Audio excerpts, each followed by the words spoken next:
चित्रकूट की मंदाकिनी के किनारे गांव के लोग स्नान करने गए तो एक गांव की औरत, गांव की एक माताजी अपने छोटे से बच्चा जिसकी आयु 6 साल की थी उसको लेकर के गई। चित्रकूट दर्शन करने गई, कामतानाथ भगवान के दर्शन किए, विचार किया चलो चित्रकूट आए हैं मंदाकिनी में स्नान कर लिया जाए। पर विचार किया कहाँ करें, भीड़ बहुत थी तो थोड़ा घाट में दूरी पे चली गई। एक काम जहाँ 20-25 लोग थे वहां घाट के किनारे जाकर बालक के कपड़े निकाले और बालक को समझाया।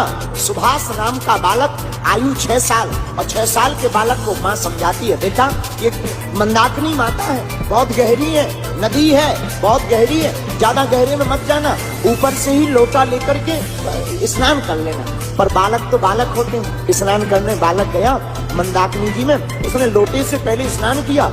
उसने सोचा एक सीढ़ी और उतर लिया जाए, लेकिन एक सीढ़ी जैसे ही नीचे उतरा, देखते ही देखते अथाह जल में वह बालक डूब गया। जब बालक डूब गया और दिखाई देना बंद हो गया, उसकी माँ, सुभाष बालक की माँ किनारे पर बैठ करके जोर जोर से चिल्लाकर करके रोने लगी, आर्तनाद करने लगी। विचार करो जिस माँ का बेटा आंखों के सामने डूब जाए उस माँ पर क्या बीती।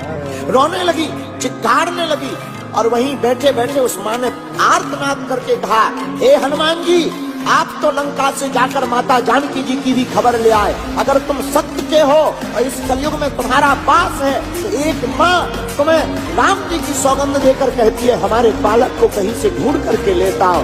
और सबके सामने ये घटना घटी थी चित्रकूट में। देखते ही देखते एक पेड़ से विशाल काय बंदर नीचे उतरा और नदी में जाकर के मंदाकिनी में जाकर बालक का हाथ पकड़ करके ऊपर खींच करके बाहर कर दिया।